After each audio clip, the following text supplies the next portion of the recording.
Next 9 news में आपका बहुत बहुत स्वागत है। मैं हूं आपके साथ अबरारुल हक रहमानी। बीजेपी ने संसदीय बोर्ड में नए नए चेहरों को शामिल किया है और पुराने चेहरों को बाहर का रास्ता दिखा दिया है।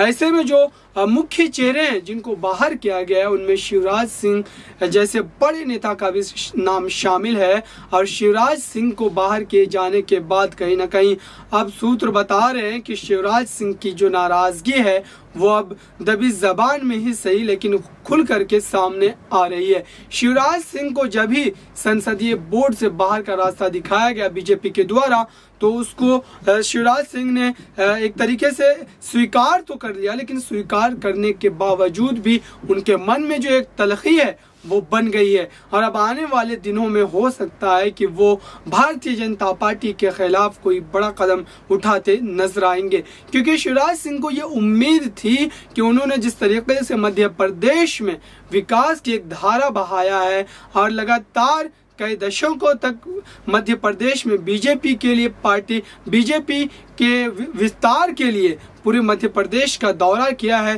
साथ ही बीजेपी का कोई अगर बड़ा चेहरा मध्य प्रदेश में देखा जाता है और अब तो शिवराज सिंह को केंद्र की राजनीति में भी एक तरीके से बड़ा चेहरा माना जाता है। देश के अलग अलग हिस्सों में उनको भारतीय जनता पार्टी जो है अपने चुनावी अभियान में इस्तेमाल करती है, लेकिन इन तमाम उपलब्धियों के बावजूद भी कहीं ना कहीं उनको नजरअंदाज किया गया, दरकिनार किया गया है।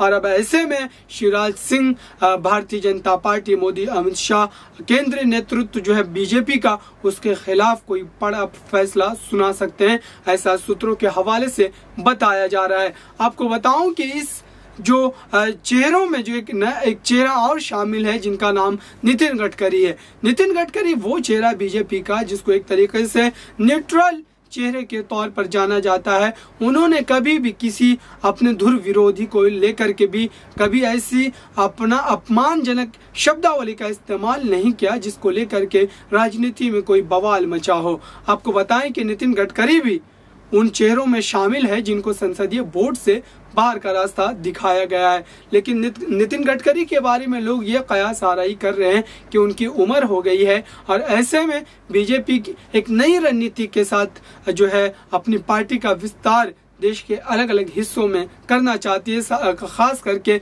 साउथ इंडिया में जो एक तरीके से कहें बीजेपी का अभी भी जलवा वहां पर बरकरार नहीं है और वहां अभी भी जो एक करारी शिकस्त का हार करना पड़ता है बीजेपी पार्टी को। लेकिन इन तमाम रणनीतियों के बीच जो पॉलिटिकल पंडितों की तरफ से बयान आ रहे हैं उससे ये कहा जा रहा है कि बीजेपी 2024 लोकसभा चुनाव को लेकर के ये तमाम जो बदलाव है अपने संसदीय बोर्ड में और अपने तमाम कार्यकारिणी समिति में कर रही है, जिसको लेकर के अब विपक्ष को भी कहीं ना कहीं कमर कस लेना चाहिए, क्योंकि बीजेपी आने वाले 2024 लोकसभा चुनाव में किसी भी तरीके का कोई कसर जो है छोड़ना नहीं चाहती है और ये बड़ी चुनौती जो है साबित होगी विपक्ष के लिए। हालांकि विपक्ष की स्थिति इस कदर बेहाल है कि अब कोई भी नेता किसी के भी नेतृत्व में चलने को तैयार नहीं है। विपक्षी पार्टियों की बात करें तो ममता बनर्जी खुद अलग एक राह पर चल रही है, सोनिया गांधी अलग चल रही है, तो इन तमाम को एक साथ मिलकर के आना होगा, वरना बीजेपी